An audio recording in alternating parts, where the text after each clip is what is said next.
আসসালামু আলাইকুম। আমি ডাক্তার মাহবুব মওলা হোমিও হিলিং সেন্টার পক্ষ থেকে আপনাদেরকে জানাচ্ছি শুভেচ্ছা ও অভিনন্দন। আজকে যে বিষয়টা শেয়ার করব সেটা হলো সন্দেহ বাতিক। তো অধিকাংশ ফ্যামিলিতে অনেক মহিলাদের ভিতরে এই রোগটা দেখা যায়। অর্থাৎ সন্দেহ সবকিছুতেই সন্দেহ। অর্থাৎ একটা প্লেটে এ এ ধোয়া হয়েছে ৩ বার।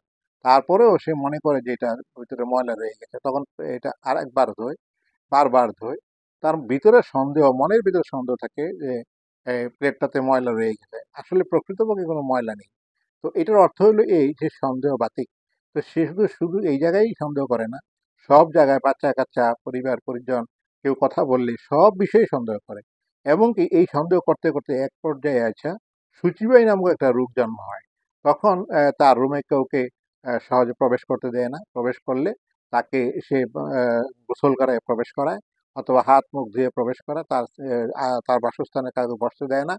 তো এভাবে করে বিভিন্ন একটা রোগের জন্ম নেয়। আসলে এই রোগটা বিশেষ অন্য কিছু নয়, এটা হলো মনের সন্দেহ আর অন্য কিছু নয়। পবিত্রতা ইমানের রঙ্গ। হ্যাঁ, একটা জিনিস আমরা ১ বার ২ বার ৩ বার ধৌত করতে পারি পরিষ্কারের জন্য। কিন্তু বারবার ধৌত করা এটা একটা রোগ।